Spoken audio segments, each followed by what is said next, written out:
What's up? What's up? Welcome back to Midwifery and the Sip podcast. This is your host, Adriana. And hey, y'all, I'm Francine. And today, we're going to have a little fun. But what you sipping on, Adriana? Today is some good old H2O because it's hot. Okay, okay. And I have some fig leaf tea over here. I picked some fig leaves out of the garden, and I'm relaxing with that this morning. Ooh, that sounds good. It You got some is so figs on your good. tree? Hmm? You got some figs on your tree?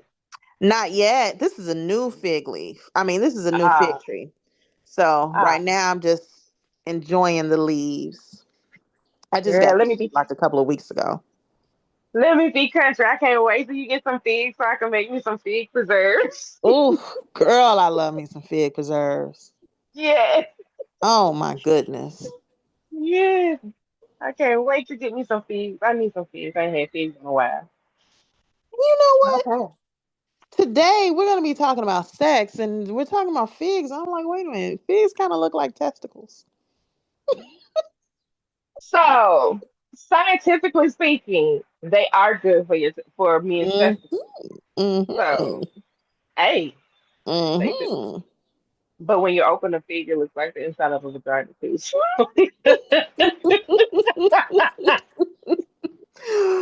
Oh yeah.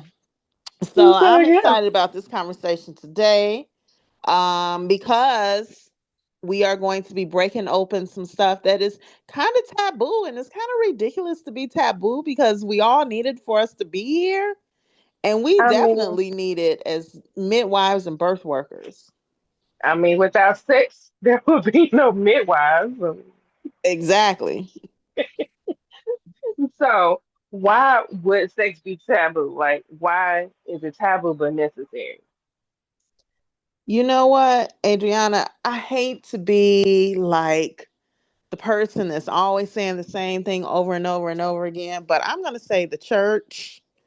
And I'm going to say religion and religious indoctrination and the shame that people have because of it. People are ashamed of their bodies. Women are ashamed of our bodies, how they look, how they change over the years, how they change during pregnancy.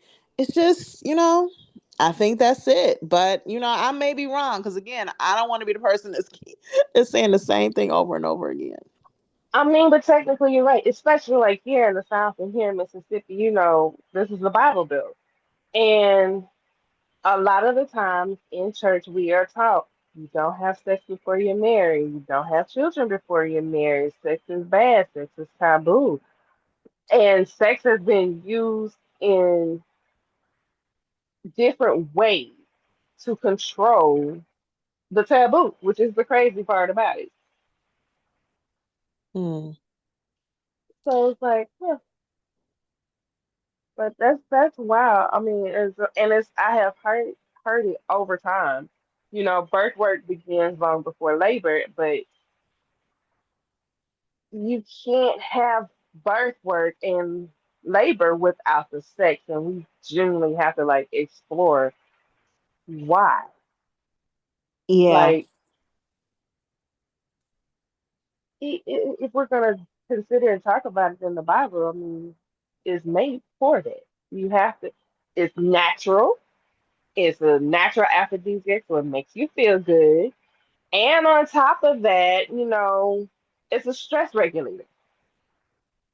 Like, if a lot more people had more sex and took the taboo out of it, a lot of us would be a lot less stressed. Yes. And I think if a lot more women concentrated on their own pleasure, Yeah. we would all be less stressed. Because it's a problem when we see sex as just something that we give him. No, this is for Yeah, us as well. right. And knowing your own sensuality, your own sexuality, your own erogenous zones, that makes it 100% times better. And once you're in that labor room, you also know what works for you because those same hormones that you get in your sex, you also need those to get the baby down. Yes. And if you're disconnected from your bodies and disconnected from your sexuality, then pregnancy and delivery may be even more difficult than it needs to be. Yeah. And that comes with the taboo that also can lead to trauma. And sex can just have so many different layers. It's like an onion, you know? It's so many different layers to it because yes, you have the pleasure, but then you have the trauma because of the taboo that's placed on that.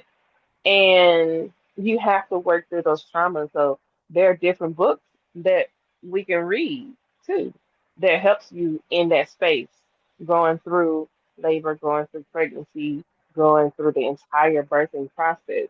Um, one book is, of course, uh, When Survivors Give Birth. That is a heavy book. However, it is a beneficial book if you have any type of sex related trauma when you get ready to go through labor. Yeah, I would definitely say that's one of those books that you definitely need to take care of yourself while you're reading. Yeah. So I had to read it and put it down, read it and put it down. So you be gentle as yourself with yourself as you go through that book. But that is an excellent suggestion, Adriana. Yeah. Excellent Yeah. suggestion. But you said something I kind of want to dive into. You mentioned that the taboo that we associate with sex, making sex taboo, can be traumatic. At least that's what I heard. Is that what you're saying? Yeah. Like having that taboo on sex can lead to trauma. Mm. Let's back it up to just in America in the South. There's slavery, right? Sex was used to break slaves. So, because sex was used to break slaves, especially male slaves, but also in women, women were consistently raped on a consistent basis during slavery. And if they were not raped by their owners, they were forced to have sex with other slaves to produce more slaves, right? In that sense, the African American community is hypersexualized based off of what our ancestors were forced to do, right? That's a trauma that can come down generationally. And then, of course, with religion that has been pushed on that, we're saying, oh, you ain't supposed to be out here shaking your behind and twerking and stuff. Twerking is actually a good exercise to release stress. But because sex has been viewed in a certain mindset and mind frame, and that trauma has been passed down generationally, you'll have those old grandmamas that's like, no, we're not doing that. You only supposed to keep that in the bedroom. And that's No. just one example of it. Of course, you have men liking little girls and little girls being traumatized by those men.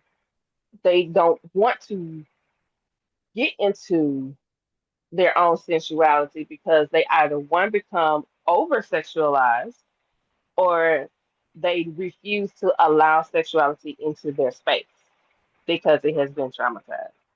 Yeah.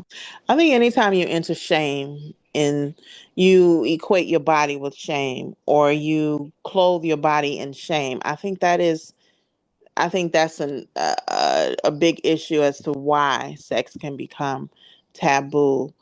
Um, Also, working with postpartum women who have lost children or who have experienced trauma, specifically through the birthing process.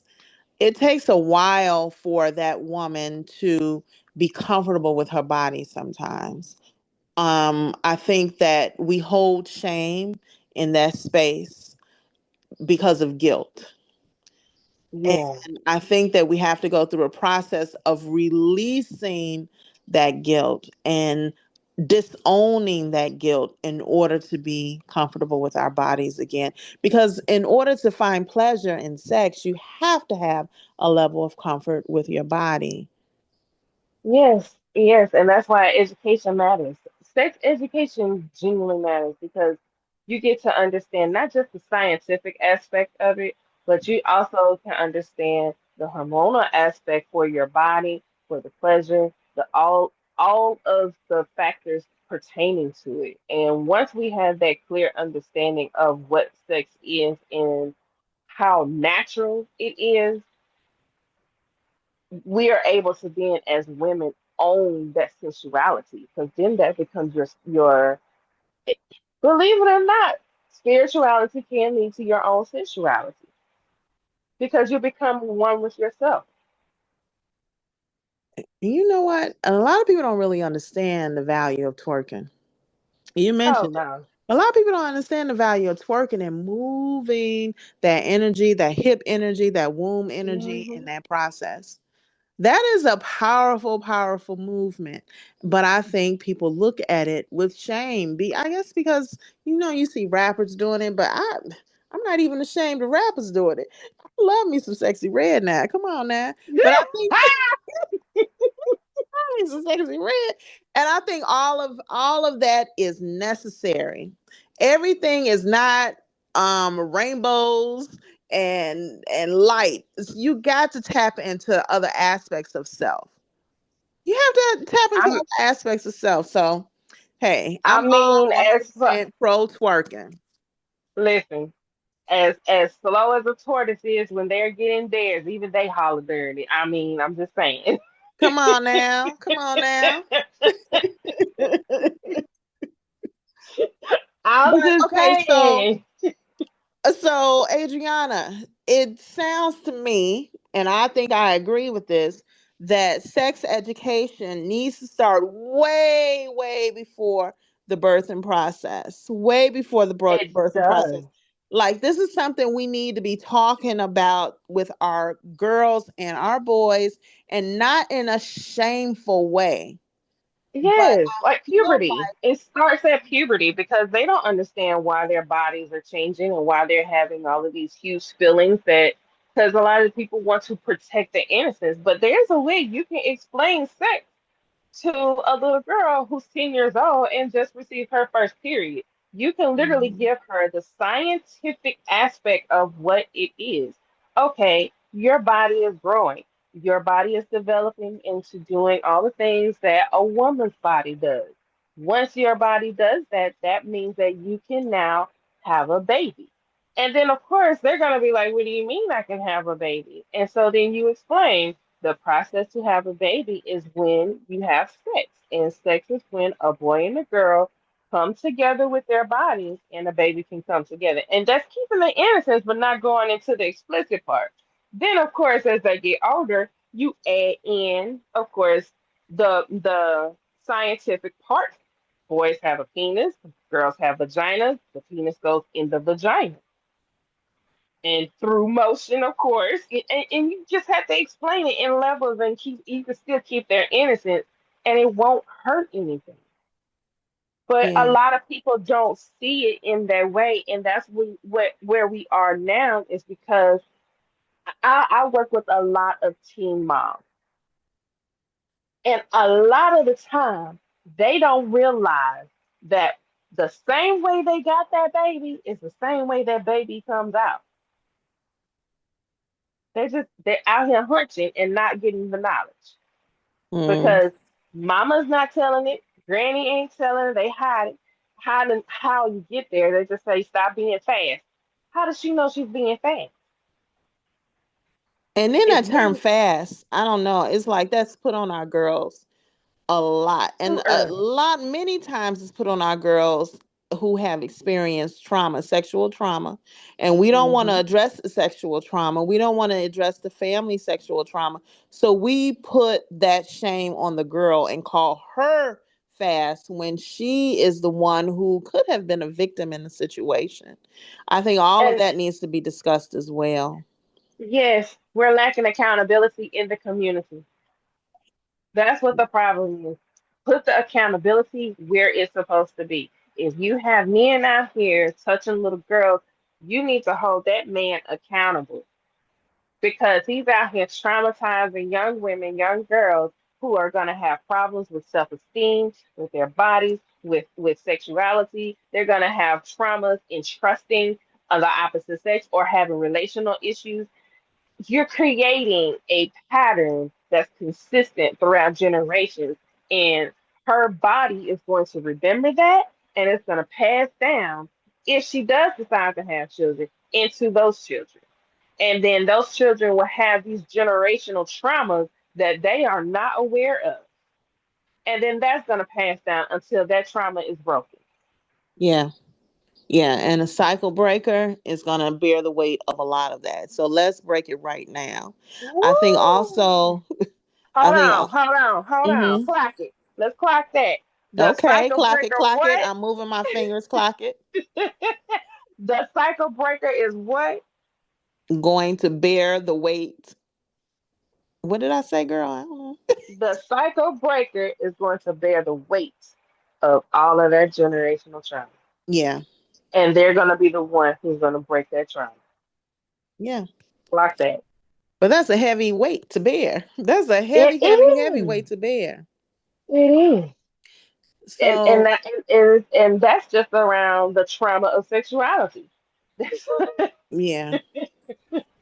Yeah, but I don't know if it could be dissected from, because sexuality, sex is such an important aspect of just existence, not even human existence, Yes. plant existence, just life in general. That I don't think you can separate sex from other things in life that you have, those cycles, other cycles that you have to break. Right. And speaking of which, I'm thinking about girls as their bodies start to change and how we put food restrictions on them, and that Mm. is teaching them shame of their body as well. Oh, don't eat Yes. this, don't eat this. Girls don't eat as much as boys. All of these things that we tell our girls, unknowingly, we're also putting shame on their sexuality. Food and Yes. sex, y'all. Food and sex. We need both of those. So, Exactly. yeah. Like I mean, you go on a date. He's a hot guy. You wanna hunt him. He feeds you. You get sex. I think it's a great transaction. But at the end of the day, we are continuously like breaking down that self esteem and making her feel that shame in her body, in sexuality. When she's looking to want to date, she genuinely is wanting to look a certain way to appease. But even in nature, you have birds that have to build nests to impress the ladies.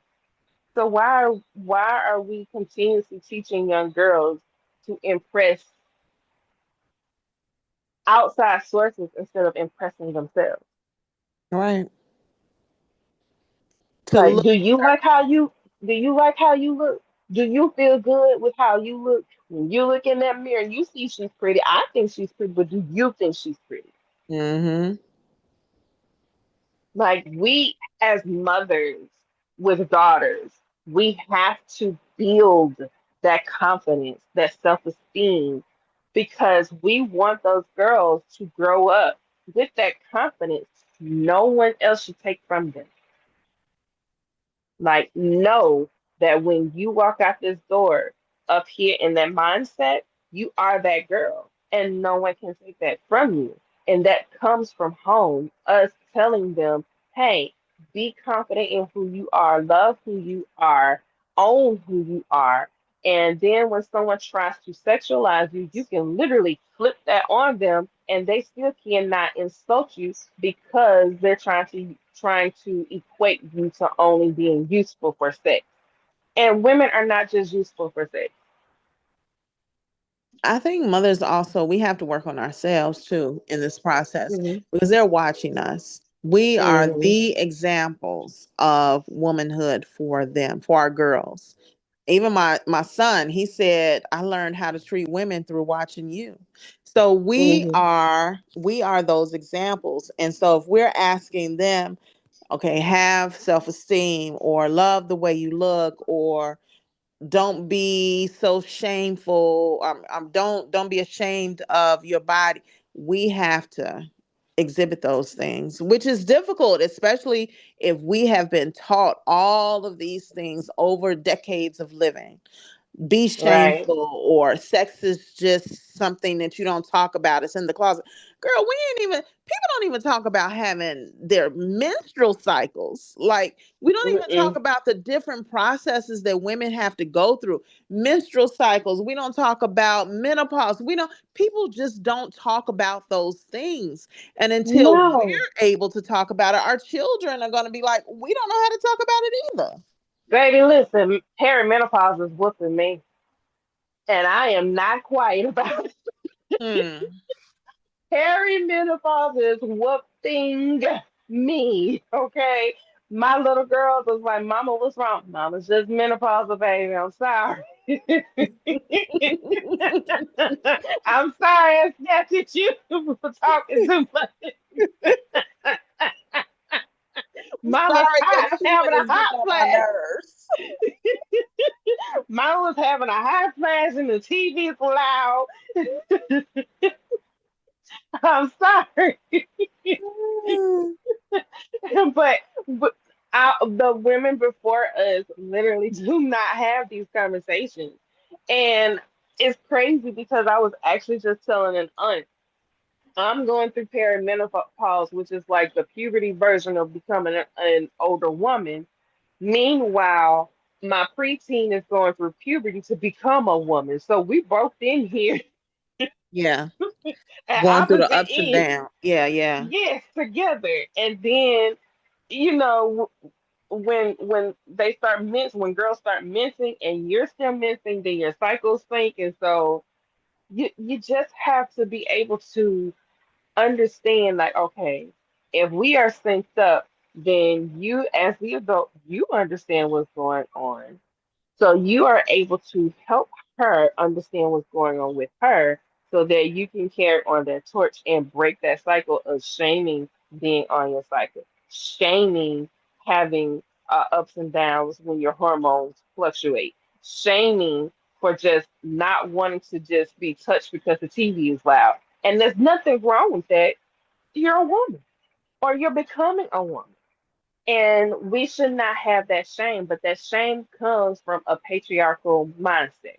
And we as women need to get out of it because yeah, we should not be letting these men tell us and make us feel shame about something that happens to us naturally. Like this is nature. exactly. We we are walking, we are literally walking elements of Mother Nature. How can you make me ashamed of something that happens to me naturally? Exactly. And through that shame comes the medical industry. Uh and and the hushing of the midwives, because the midwives were the people, the granny midwives, the elders were the people who transferred this knowledge, this information to the younger generations. This is what you do to take care of your baby. This is how you take care of your belly. This is what you do when your cycle comes back. This is what you do when you first start your cycle. These were the wise women, still are the wise women. like And right. these are the And then people you who the government, well, the industry, the medical industry tried to hush. exactly. They needed the coins because you think about it, the midwives come in with the herbal remedies, and women were able to better understand it. Like if hey, my cycle is very heavy and I don't know what's going on, what do I need to do about it? And she will be able to go to the midwife, and the midwife is going to say, okay, here, I got a little bit of something that will help you. Try this and let's go from there. And it's either in teachers, teas, styles, self care, just different ways of wisdom to help you understand your body as a woman.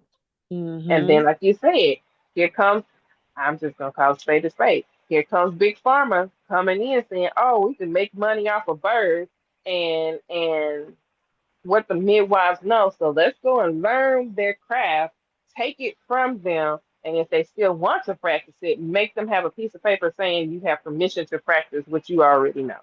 Yeah, exactly. And here are some drugs to help you through menopause. And I'm not saying that you should not have drugs. If you need drugs, do what you have to You know, do. Yes. But good grief, does this have to be pushed on us like this? Like, come on now. What happened to Drugs the old first. wisdom, the herbs, the movement, the exercise, like the root? Yes. Just get back to working the roots. Okay. Exactly. Exactly. Going back to the basics. Yes. But I mean, that's a beautiful part of midwifery, and to have a traditional midwife that does operate in that capacity, that is a beautiful birth. That is Yeah. a beautiful experience. I genuinely was able to experience that with my midwife, where I did collaborative care up until I was 36 weeks. And my midwife, anytime that I would bring up a concern to the OB, he dismissed me. And he just completely ignored anything I said. From day one, he was like, "Oh, let's do a pelvic exam. Sir, why do you need to put your hands inside of my vagina right now? Hmm. I don't want that.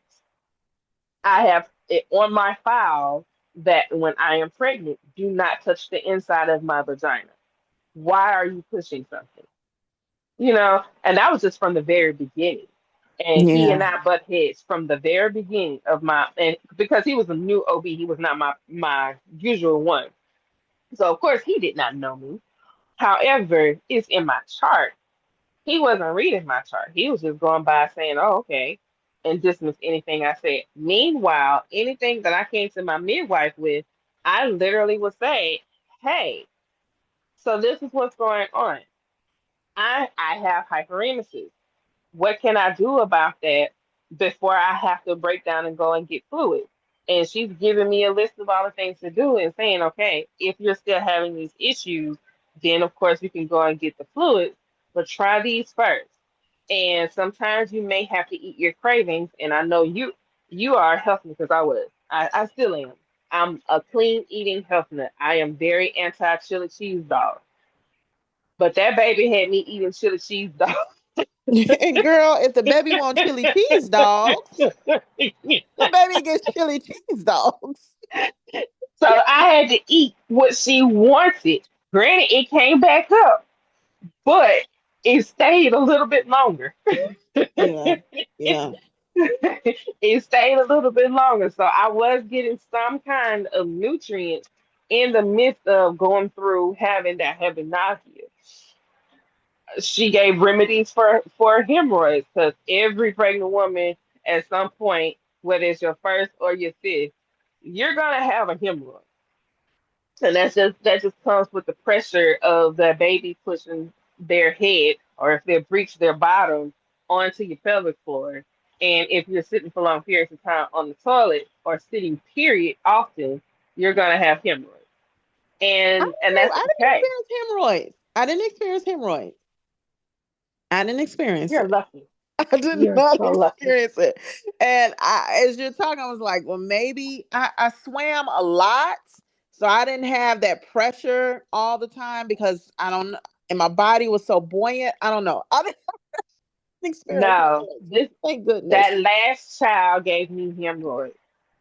I don't Oof. even know how, because I'm very active, like I'm heavy outside, heavy gardener, love being outside working, moving and shaking with the kids and stuff. No, that last child, she gave it to me, and I was miserable, and I was like, "Oh my gosh." The doctor wouldn't even respond to me when I said, "Hey, I'm miserable. I can't even sit down." I go to the midwife, and she gives me a whole remedy using witch hazel. Mm-hmm. Mm-hmm. I was like, "Yeah, why?" And she eventually she was like, "Why do you keep going to him?" Yeah. Well, look, why did you keep going on? Well, we fired each other. Okay. We fired each other. His staff tried to come at me and embarrass me in front of other patients, saying that I hadn't paid my bills and I had a zero balance going in and everything. And as a result, I got irritated because anyone else that you had a billing question about, you would have pulled them to the side. But Mm. instead, You pull me to the front and then you're loud about it. Then catch an attitude when I say, "Can we step over here to the side like you've done everyone else?" And then you proceed to attack me over something that was wrong. You were very wrong in your approach, your records, and your billing because everything was already zeroed out. And you wanted to continuously attack, attack, attack. Then you take my blood pressure and say, "Oh, your blood pressure is elevated. We might need to send you to the hospital so that they can monitor you." Oh, because you wanted to whoop his butt. That's why your blood pressure was high. Oh, my husband, he cut us so bad in them people office. It was he cut us so bad that the doctor, other male doctors that was in there, came in for the defense of this doctor, and they wanted to have a conversation with my husband by himself. I guess trying to have a man to man. And my husband, he don't play about me. And Wonder- so when the doctor finally saw me, he said, "You fight us on everything." I said, "I'm not fighting you on anything at all. The problem is you're not listening. And when I advocate for myself, you have a problem with it." He said, "Well, our philosophies do not align when your care is concerned." I said, "You're absolutely correct. Can I go?" Mm. Yeah, the reason I asked you why you went because I was wondering if you felt like you were impacted by the image of midwives and versus doctors, even though you work in the industry somehow. I was my mindset because I was 35 when I got pregnant with her. Okay. My bloodline had a history of high blood pressure. And I wanted to ensure that in the event of a preeclamptic situation, if that did happen, that I had collaborative care, and if I needed to go to the hospital, they already had records of care on file. Okay. Um, and that's something that I actively will tell my clients that if you have a history of any type of ailment, I would suggest you have collaborative care that in the event we are just preparing ahead of time. That in the event of an emergency, when we get to the hospital, they at least can see that you have been getting care um, holistically. But they also are able to see, like, if you need to go and get ultrasounds and stuff, they're able to also see that you have that. So having that collaborative care, to me, in my opinion, and this is just my personal opinion, because like I said before, I have a medical school background, Mm-hmm. and so I see it from both sides. I genuinely see it from both sides. Yes, medicine is needed when it is needed. It should not be a first to go to basis. However, in a medical emergency, I feel like that's when doctors are needed. However, if you are dehydrated, your midwife can handle that. Yeah. Unless you're severely dehydrated, your midwife can literally say, "Okay, let's get you some more electrolytes, and these are the things that you can do nutritionally wise. If you can eat your hydration, you can get you some Celtic salt and add to your water. You can eat these things, you can drink these things, and this will help your hydration. Let's go back and check and make sure that your levels are where they need to be. If you're still having these symptoms and it's not getting any better and you're putting out more than you're bringing in, then we can go ahead and then go to the doctor because doctor equals diagnosis. So we go to the doctor, then the doctor can give you the fluids that you need to diagnose your dehydration and resolve it. That's my my way of looking at it is when it comes to collaborative care, if there's any indicator that it's a possibility of an emergency, I would recommend collaborative care. And for Yeah. me, that was where I was approaching it because the midwife that I worked with, she didn't necessarily work with the herbs. She had knowledge of homeopathy, but she wasn't working the roots. And Okay. because she wasn't working the roots, I did opt for collaborative care as a just in case. Thankfully, when I fired him and I only stayed with her, everything everything else was beautiful. Baby girl came in our tub at 5. 12 in the morning. My doula was there, and my husband called the baby. And she came in at a whopping almost 10 pounds. She was 9.5 pounds. Oh. And now she's about to be 3 and walking around here like somebody's granny. Shout out to the big babies. I was 10 pounds when I was born too. So Yes, shout out to the and big babies. she was a beautiful birth. Like her waters did not break until she literally crowned. Mm. So yeah. You just mentioned collaborative care. Well, you mentioned it a couple of times, and it kind of brings me back to the sexuality aspect because as you were talking, I was thinking like, wait a minute, I've never had a talk about sex with a doctor. I have had talks about sex with midwives, but and so it kind of brought me to this question about midwives being comfortable about discussing sexuality. And I'm not saying all midwives are. I think that there's a healing process that some midwives need to go through to get comfortable to, discussing sexuality. But I have never, ever, ever had a conversation about sex with a doctor, which is very No. interesting to me. And I can use my example for that. It's in my file that I have sexual trauma, which is why I did not want him putting his hands in my vagina. Hmm. And it was already on my chart that I had a trauma and that I did not want that there. Now, the previous OB, he was respectful, he understood it, but we also worked together too when I was working in the ER. So he had that understanding. He's like, okay, I'm going to respect that boundary. Cool. But not all of them have that conversation. Yeah. And then when it's time to like get close to having the baby, a lot of providers are not saying like, okay, I know you're tired, you're at the end of your pregnancy, but the same way you got the baby, you can get the. No, they're not saying that. Midwives are on the other hand, it's like same way you get the baby, it's how you get the baby out. But Adriana, You I have don't to. even think I have never heard a doctor ask about sexual trauma. No, Now, I will say I did have a holistic doctor. That's a whole nother topic, whole nother topic. whole another But topic. a whole nother topic. And for me it wasn't a good topic, but a whole nother topic.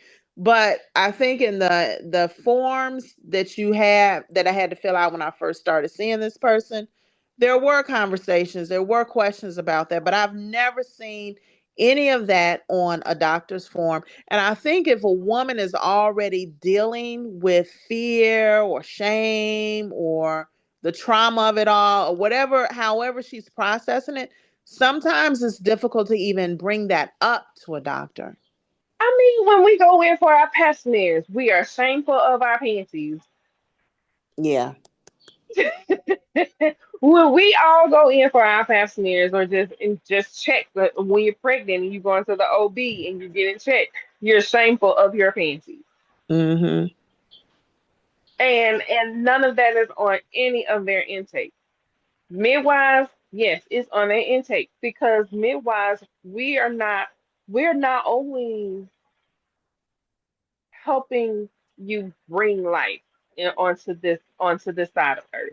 We are literally there in a spiritual capacity to be your confidant. So if you are facing some kind of mental trauma, we see the physiological changes it can actively do to hurt you.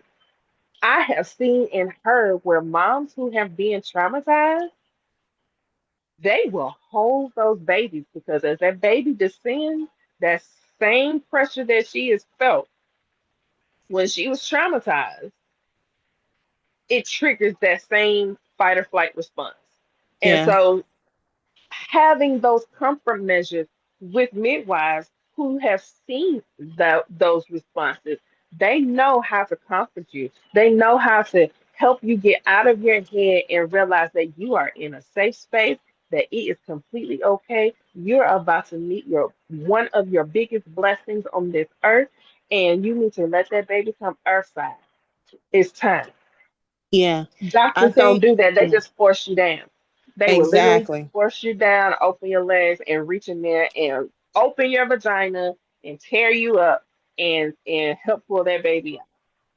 Yeah. And I think that if a woman has gone through sexual trauma, sometimes there's a tendency to disassociate. There's a Yes, tendency to disassociate when it comes to having sex, but unfortunately, it's difficult for them to disassociate during the process of giving birth because there's yeah, so many things going on. And so the midwife can be there saying, "Hey, it's all right to be inside of your body right now. Come hmm back to your body and be inside of your body."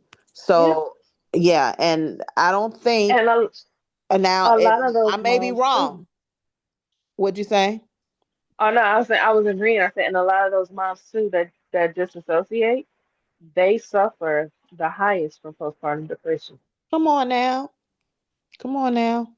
And yeah, postpartum suicide as well. Yeah. Hmm Yeah. Yes, because one of there's so many reasons why, but it's difficult also to disassociate when you have a crying baby. hmm Crying baby. And they've used disassociation as a tool for survival for so long. And once that tool is being been stripped from them in some kind of way, it is very, very, very, very difficult. And that's why postpartum healing, postpartum care is so important. That's why the whole Yes. process is so important to have somebody there for the whole process. Whether or not I'm talking about from teenage when a girl first starts her cycle on up to menopause, it is so important to have that community, at least a community guide. Yeah.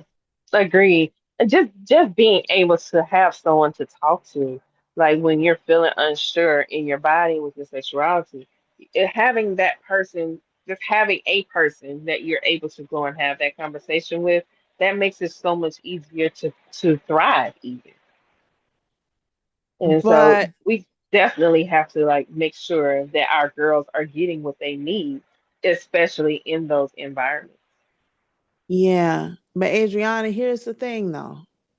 Here's the thing. We say it takes a village, right? But what if the village is sick? The village is sick. The Yeah. village is conditioned. Yeah. The village is they're indoctrinated. Yeah. And what if the midwives are sick? What if they haven't gone through the process of healing themselves? What Then they if shouldn't be a midwife. If they're what not healing themselves, they don't need to be a midwife because that's unsafe in that space. but listen, what if the medicalization of midwifery is one of the root causes of that disconnection and the sickness? Because when you have traditional midwifery, when with the traditional midwives weren't necessarily under the pressure of the government and the licensing issues, hmm right?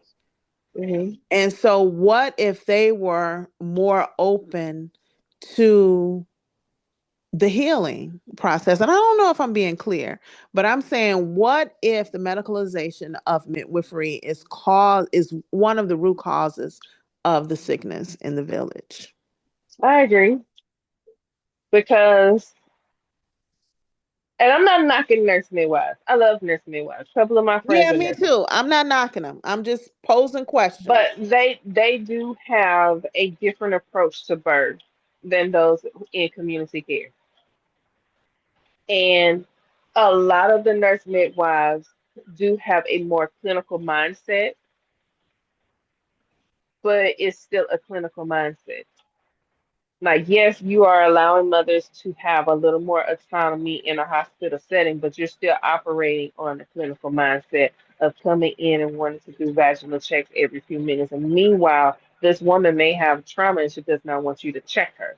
You know, you're still coming in and wanting to do consistent fetal heart monitoring when you can do intermittent fetal heart monitoring, just like we do in community care because we're still monitoring, we're still able to see where that baby is, how mother is reacting, and watching physiological birth. You're still not able to fully, as a midwife in a clinical setting, truly allow the true autonomy of a mother in having physiological birth. You understand that it as a nurse midwife, yes, you are an expert in clinical management of physiological birth, whereas the OBGYN is more of a surgeon. So they're going to go in with a surgical precision and then try to get that baby out as quick and fast as possible. But however, as a nurse midwife, you at least have the wherewithal to understand that these moms want to have a natural birth, but they're in a clinical setting. So you still have that clinical training. And not the full gist of allowing physiological natural birth to process and move within the way in space it's supposed to, the way we do in community. And some nurse midwives, if you are not a quote unquote licensed midwife, do look down on traditional midwives, and that's unfair because you are not where you would not be where you are had it not been for the traditional midwives. Because your position literally became what it is when those folks started pushing the traditional midwives out and then telling them they had to go to the public health department to get a certificate just to continue to be home birth midwives. You know, Adriana, we might get in trouble for this episode, but I don't care.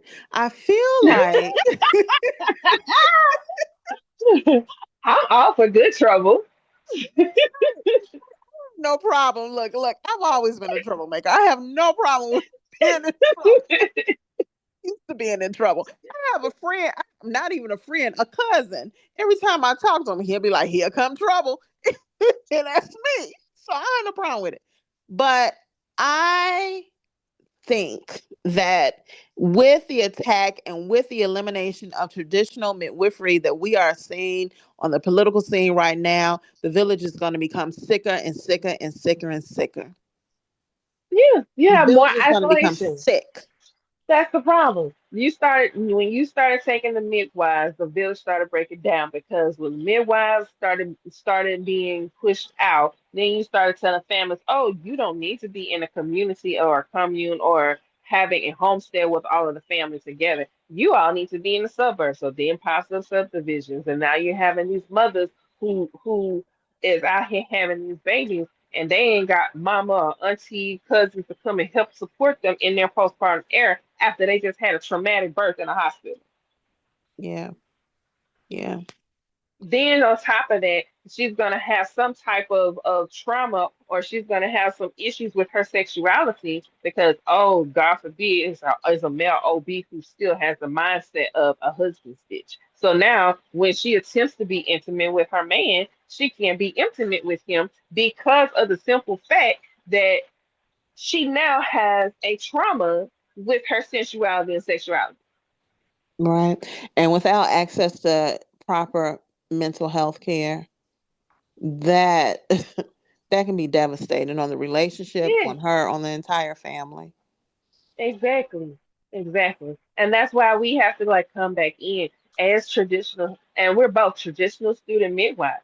We have to Hmm. come back in and we got to start with our community. We got to start with our youth. We got to start with the little girls. And we are wanting you all to also help us teach your sons because your sons need to understand consent. Yes. Your sons have to understand that when she says no, no is a complete sentence, and that means move along. And Like you need to have understand if it's a messy uncle at the reunion, his ass needs to stay at home. exactly. If he's Hmm. messy, if he's very pedo-ish, he needs to move along. Because telling a little girl your shorts is too short because Uncle Ray Ray here, baby. No, Uncle Ray Ray don't need to be here. Hmm. Uncle Ray Ray need to be under a boulder, under a jail. Exactly. Yeah. He needs to be castrated. Yeah. Yeah, and the shame should not be put on the girl or the boy because boys are Yeah, victims too. So the they shame are. should not be put on the child. No, they are children. They're innocent. And then you're putting that shame on them. That goes back to that taboo. And it's not their fault. We as the adults should know better. We should protect it. And if we're not protecting the babies and then the babies are getting out here and they're doing all the things, you're not doing anything but just creating more problems. So Yeah. we have to come back in and we start with teaching the baby. We got these teen pregnancies out here that's because they're starting to rise up again. And then of course the government wants to push teen pregnancy, which is stupid, but it is what it is. So you're gonna have teen pregnancies out here popping up. They need support because their frontal lobe is not even formed. Their Yeah. frontal lobe is not even formed, and you want them to be somebody's mama. So now they are somebody's mama. They are learning their body. They're learning sexuality. They're learning the ins and outs of motherhood. They're learning adulthood at such a young age.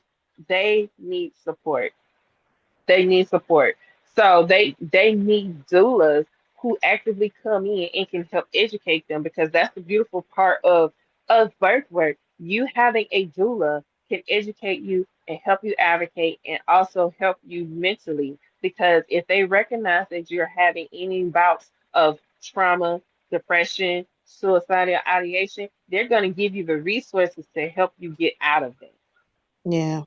but we need the village. We need the village of the grandmothers coming in and helping those young mothers. We need the village of the great grandmothers coming in and helping those mothers with those babies with the lactation. Because again, you got the formula industry lobbying to keep these mothers from having the chance to breastfeed. And as a young woman at 16, I'm not going to want a baby on my breast.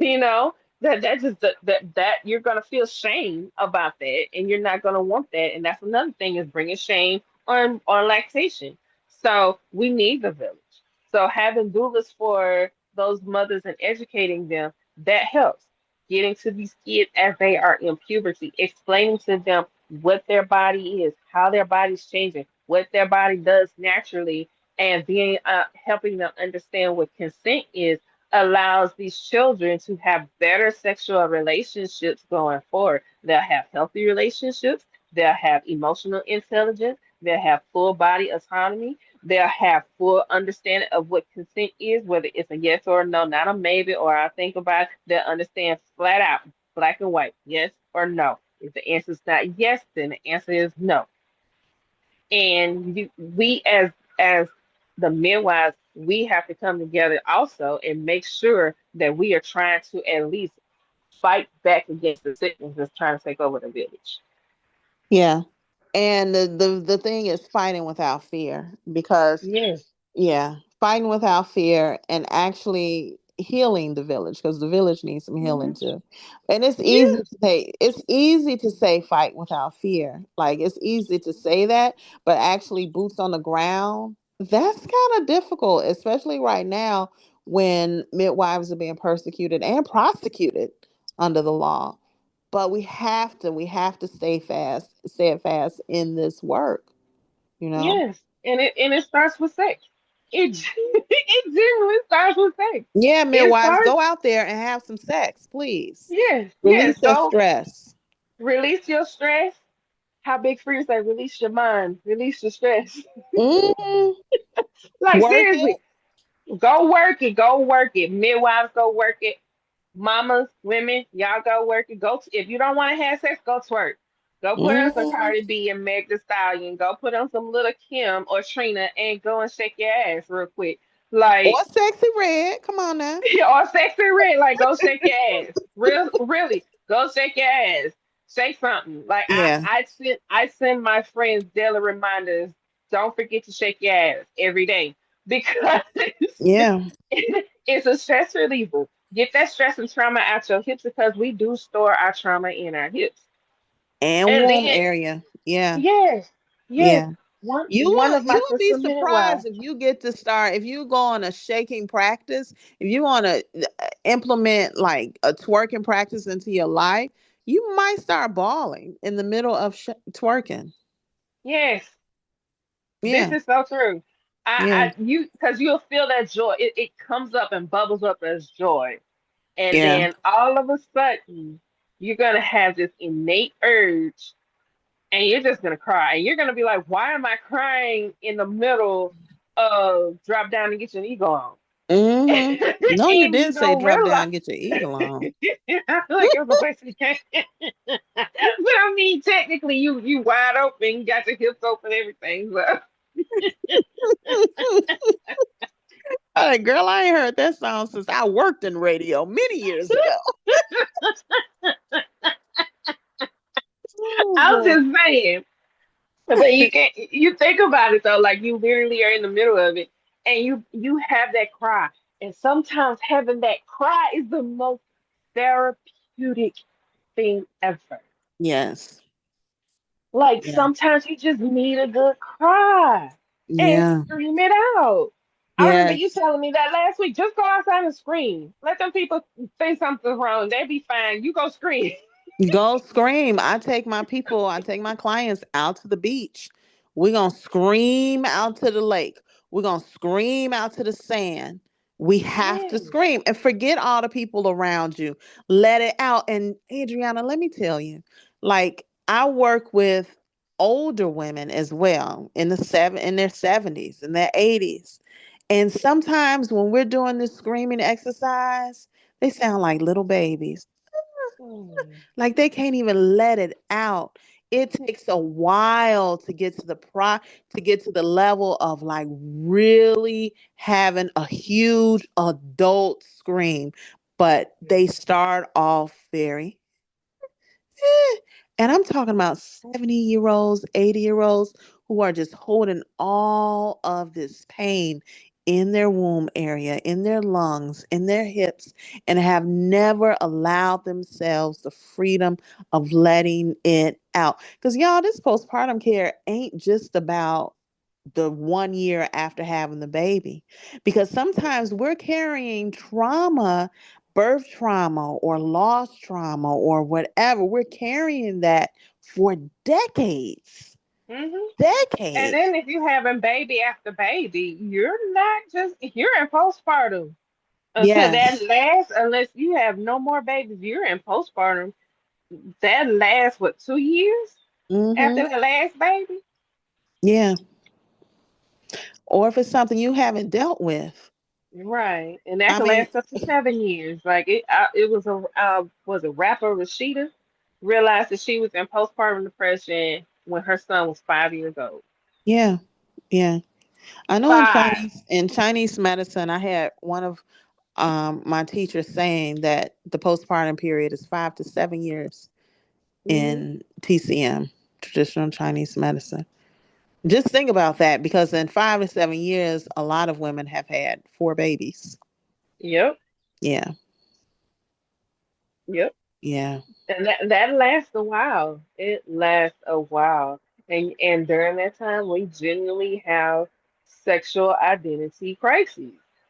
Because we don't realize that when we become mothers,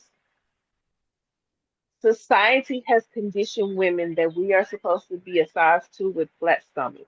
Child, I ain't been a size two since girl, I wasn't even a size two when I came out of my mama's womb. I ain't never been a size two. I might have got to the size six, Mm, but I ain't never been a size two yeah, ever in my life. It's Thickum syndrome over here. yeah. And in the African American community, in the Black folks community, y'all gotta get out that mindset that having this little bit of tiny waist and flat stomach may not be genetically for you, and that's simply okay. Because I can guarantee you, if you were over there in Africa, you will be considered one of the most beautiful women. The plumper you are, the most beautiful you are. And that's just in that country alone. I know in Mexico they love women with meat on their bones. And you have to accept that whether you are a size 2 or a size 20, you are still beautiful. You And are a Mississippi, woman. honey, they like meat in Mississippi too now. Don't. Yeah, oh yeah, I know that. They love their meat and potatoes. Yeah, they love some meat in Choctaw land, honey. I already know. Mine loves it.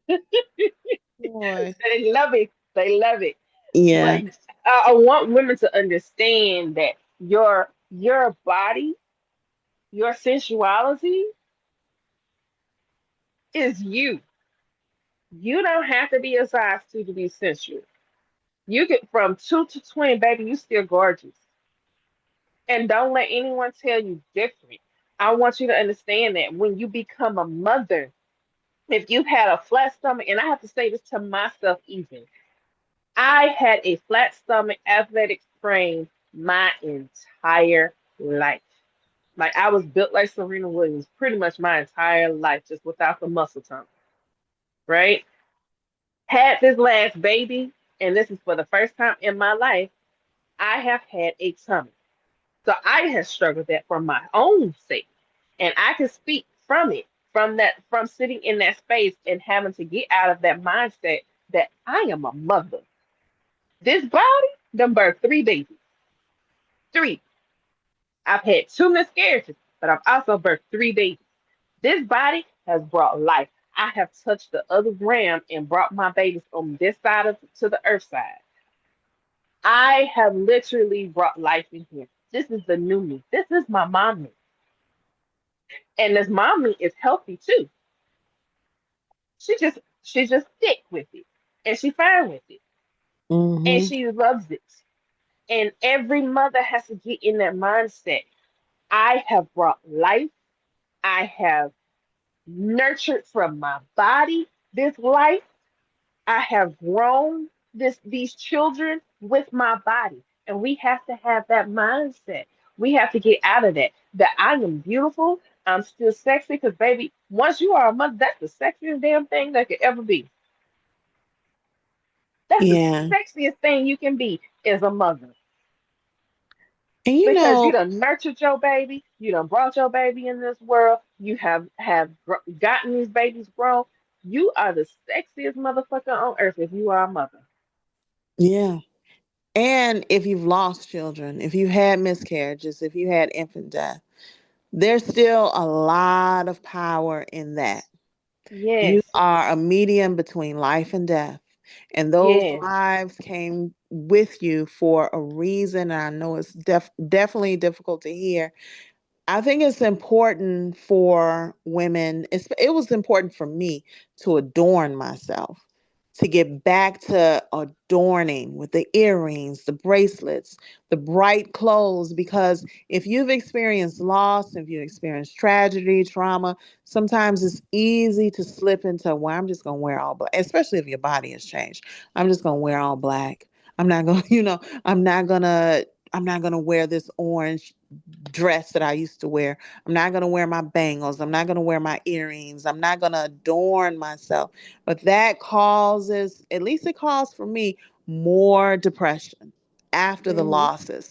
So, with that, I think it's very important to adorn yourself. And that means different things for different people. Different hmm things for different people. But if you can, go out and get your feet done. Get your nails done if you can. Get a bracelet if you can. Like those little things are very, very, very important for you yes, to remember how beautiful you are, no matter what the situation was with the pregnancy, with dealing with the hospital, or whatever the outcome was, your value. And I think that once women really get into the habit of adorning and letting their true feelings out and expressing yes, themselves, then they become more comfortable with their sexuality. yes. Start cussing them people out. Yeah, Stop that holding, too. That cuss too. them people out. If they irritated you, cuss them out. Yep, that too. Stop And so, holding our emotions. yeah. I was telling my husband yesterday when I was a teen, I had to be in a pool almost every day with my coach. Almost every single day I was in a pool, but I would be under the water cursing people out. Okay. Water, letting it all out. Things I couldn't say in front of people's faces, I was saying under that water. So if you need to do that too. I remember being a little girl out in the country with my great grandmama, and she this is when she had this huge garden, and I remember I would get upset, and I would be out there just pulling the figs and the peaches and just cussing people. one time I was so aggressive, and she had walked up on me one time. My great grandmama did, and I don't know who I was cussing, but I was pulling them pictures out so aggressive. She said, "Baby, the tree ain't did nothing to you, but you need to stop all that cussing around here." But I actually was watching. I was watching something the other day, and it says that when you're upset or anything, if you're going outside and you just talk to nature, Yeah, and like for you, you're going into the water. Like that is a totally different way of going. But that water is like the best pure way of nature. But if yeah, you just go outside and talk to the trees and stuff, you're actively venting to the universe, and you will get that clarity. It's yeah. like how we say, we work in the roots. Working the roots. I had a teacher who mentioned that. He said if you are going through a lot of pain and hurt and anger, go talk to a tree. Go tell the tree Mhm. everything that you're going through. And I said, Maestro, what if the little people of the forest hear you? He was like, they're not gonna tell anybody. They'll just They're tell not. each other. It They. doesn't matter. Just go talk to nature. I saw this meme this morning. I saw this meme this morning that this couple was sitting beside another couple, and the woman found out she was the other woman, but they were sitting there Hmm. quietly all up in these other people's face. That's how the little people in the forest are. They listen to your troubles, and they ain't gonna tell anybody, but they sure gonna have a key against themselves. Exactly. Exactly. Oh Oh, I love it. But yeah, sex is fun. It's not taboo. It's nature. It's literally nature's medicine. Sex helps you live longer. Sex keeps you stress free. Sex makes you happy. Go have some sex. And if you're practicing abstinence or in the midst of just being to yourself for a while, go masturbate. Get an orgasm. Orgasms are important. boy, Okay? girl. And I was gonna say, Target sells dildos now. Uh-uh. Yeah, they sell Target? dildos. Yeah, What? Target. And Target, girl. Over there by the Hold Maxi on. Pass, they sell dildos. Pause. Where are we in Target? Black people ain't supposed to be in Target. Oh, well, okay, yeah, yeah, yeah. I ain't gonna even talk about that, but yeah, Target. Target sells dildos. Right over there by the Maxi Pads. Right by the Maxi Pads, y'all. Well, I'll or find some candy coated stuff. But yes, orgasms are good. Sex is good. It literally is healthy.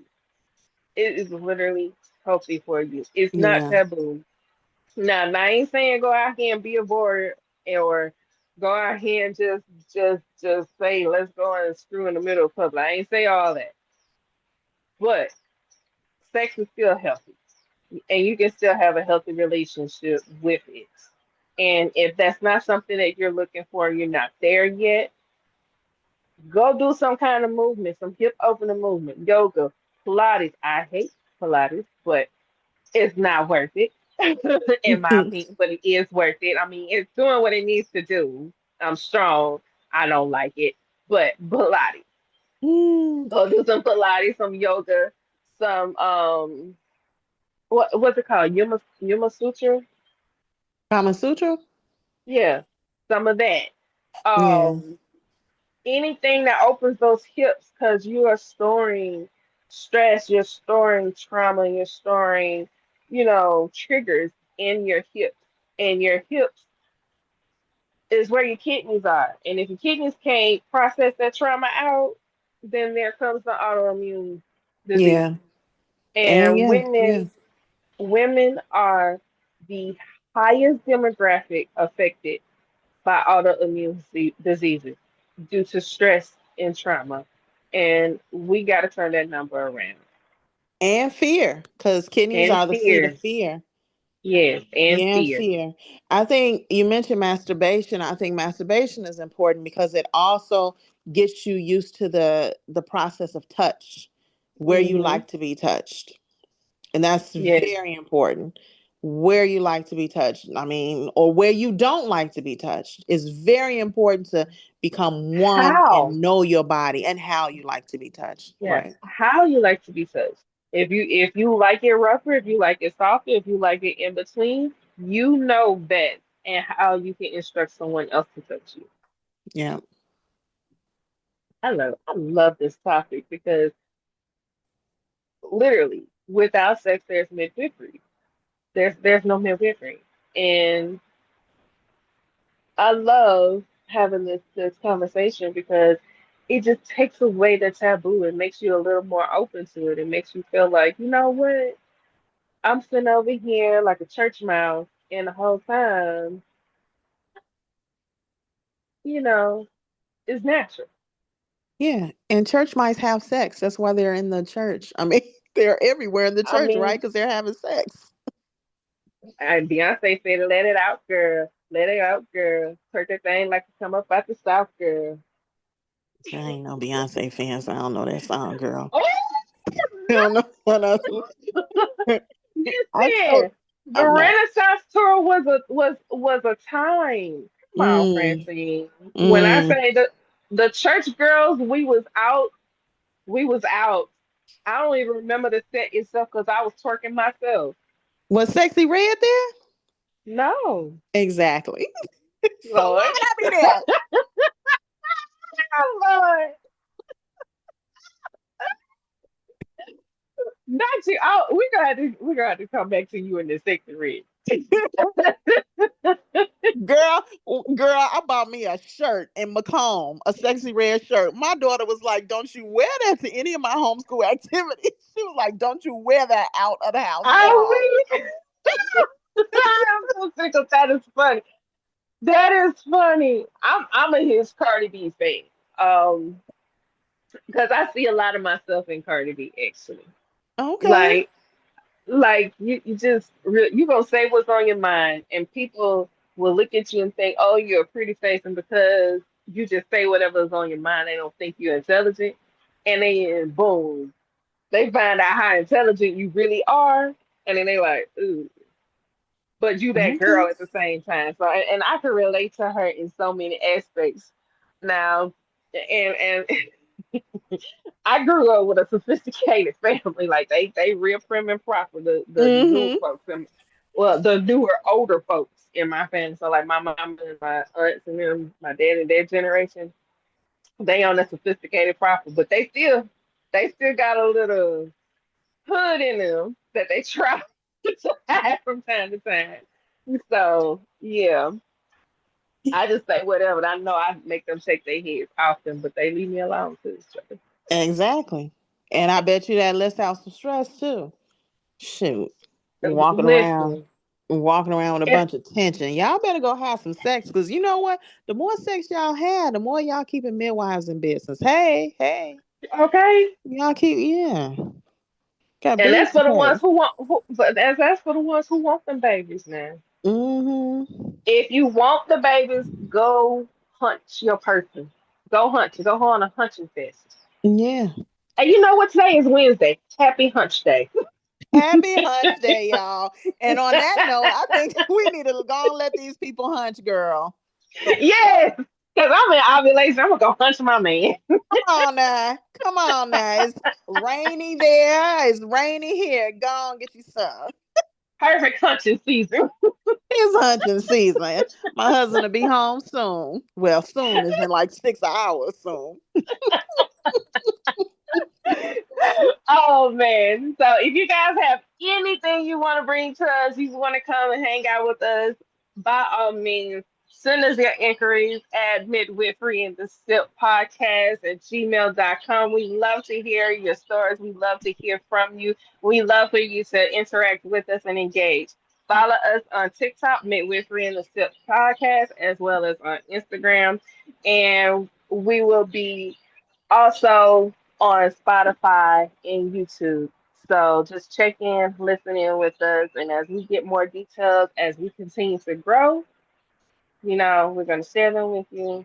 And we are so happy to do this and have these moments with you. So peace. And we're on X and TikTok too.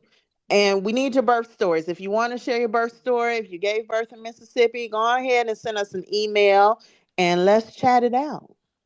Let's chat it out. All right. All right, Francine. All right. To be so Happy hunting, y'all. Yes, happy hunting. Peace.